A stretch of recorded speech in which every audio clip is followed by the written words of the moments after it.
berpikir yang baru, ya, kedewasaan yang baru, cara hidup yang baru, supaya aku bisa hidup di zaman akhir. Ya, contoh lagi, di zaman awal mereka cukup beribadah dengan cara mempersembahkan korban, ya, dengan kemah yang berjalan-jalan mereka mempersembahkan korban. Itu cukup bagi mereka waktu itu. Itu cukup bagi hubungan manusia dengan penciptanya. Itu cukup demikian. Di zaman berikutnya ditambahkan, sekarang bukan cuma pakai tenda kelina begitu saja.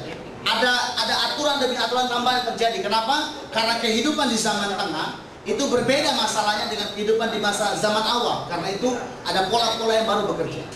Demikian juga di zaman akhir.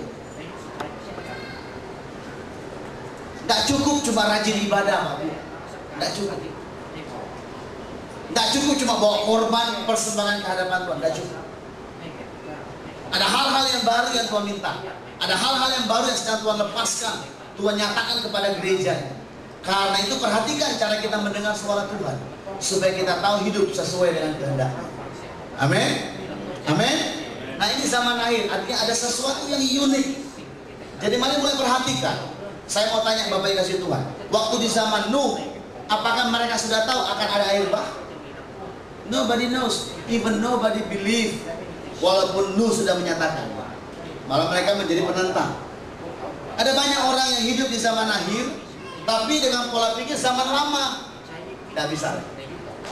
Ya, artinya zaman akhir ada sesuatu sekali lagi yang unik, yang khas, yang sedang Tuhan kerjakan bagi umat manusia, bagi muka bumi ini.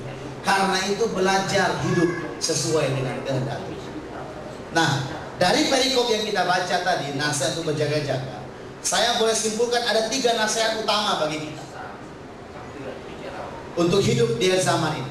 Saya kelompokkan menjadi 3 bagian. Yang pertama dia bilang begini, coba kita lihat lagi Matius pasal 24 ayat 37 sampai 39 dikatakan, sebab sebagaimana halnya pada zaman Nuh, demikian pula halnya kelak pada kedatangan anak manusia. Saya stop sebentar. Bapak Ibu yang kasih Tuhan, Bapak Ibu tahu bagaimana keadaan zaman Nuh? Ada Pak, itu kan dijelaskan Pak di ayat 38. Sebab sebagaimana mereka pada zaman sebelum ayat itu makan dan minum, kawin dan mengawinkan, sampai kepada hari Nuh masuk ke dalam bahtera, dan mereka tidak tahu akan sesuatu sebelum ayat itu datang dan melenyapkan mereka semua. Demikianlah pula halnya kelak pada kedatangan anak manusia. Oh, kami tahu Pak, zaman Nuh itu kawin mengawinkan, tidak peduli dengan Tuhan. Ya, benar. Tapi coba Bapak Ibu baca baik-baik. Di zaman Nuh itu teknologi pertama ditemukan. Di zaman Nuh, Alkitab mencatat masih ada manusia raksasa. Di zaman Nuh ada banyak catatan. Coba baca. Tuhan mau kita belajar dari zaman Nuh, karena ada sesuatu yang khas yang Tuhan kerjakan di zaman Nuh, dan ada sesuatu yang khas yang Tuhan akan kerjakan di zaman akhir. Ya, nasihat yang pertama dikatakan di zaman Nuh mereka tidak tahu apa yang sedang berlangsung. They don't know what is happening.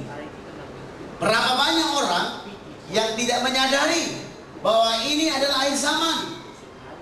Berapa banyak orang yang tidak peduli tentang apa yang sedang Tuhan kerjakan di hari-hari ini. Mereka tidak tahu. They don't know. Even they never know.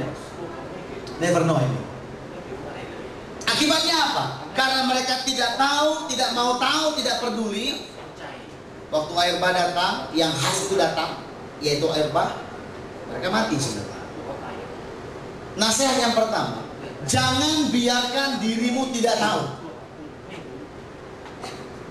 Yesaya bilang begini, karena tidak tahunya umatku, maka umatku dibuang dalam pembuangan. Karena ketidakmengertian Israel dibuang ke dalam pembuangan. Ada berapa banyak kita yang karena kurang pengertian, karena kurang tahu, karena kurang informasi, karena kurang pengajaran, karena kurang belajar, karena kurang membaca, karena kurang merenungkan, karena kurang mendengar, kita dibuang, kita masuk dalam pembuangan, kita kena landa air. Nasihat yang pertama, jangan cuek dengan kehidupan hari ini. Jangan tidak peduli, jangan tidak mau tahu. tentang apa yang sedang terjadi dari pihak Tuhan bagi hidup. Ya. Nah, di Matius 13 dikatakan demikian. Kita tetap jaga Matius 24. Coba sebentar kita lihat Matius 13. Matius 13 ayat yang ke sebentar ya. Ayat 13 dikatakan begini. Itulah sebabnya aku berkata-kata dalam perumpamaan kepada mereka. Karena sekalipun melihat, mereka tidak melihat. Dan sekalipun mendengar, mereka tidak mendengar dan tidak mengerti. Di zaman tengah, di zaman Tuhan Yesus saya katakan, Tuhan gunakan perumpamaan untuk bicara tentang prinsipnya, tentang hatinya kepada umat Israel. Tapi sayang, mereka tidak mengerti maksud Tuhan. Berkali-kali saya katakan kepada gereja Tuhan, Tuhan bisa bicara audible dengan kita. Tuhan bisa bicara lewat mimpi, lewat konfirmasi, lewat tanda-tanda, lewat hamba Tuhan, lewat nabi. Ya. Tapi saya mau kasih tahu kepada Tuhan, Tuhan paling sering bicara lewat situasi hidup kita sehari-hari. Kenapa bilang demikian? Kalau Bapak Ibu simak baik-baik kitab Matius, Markus, Lukas, Yohanes, setiap kali Tuhan Yesus memberikan perumpamaan, every time Jesus gave illustration, ya, gambaran, dia selalu menggunakan kejadian sehari-hari. Nah, saya simpulkan demikian. Saya pribadi menyebutkan demikian. Artinya, seringkali Tuhan bicara kepada setiap kita lewat peristiwa hidup yang kita alami sehari demi sehari. Yang jadi pertanyaan begini, apakah kita cukup melek rohani? Apakah kita cukup peka telinga kita? Apakah kita cukup peka mata? Apakah kita cukup tajam hikmat kita, pikiran kita untuk melihat apa yang sedang Tuhan sampaikan?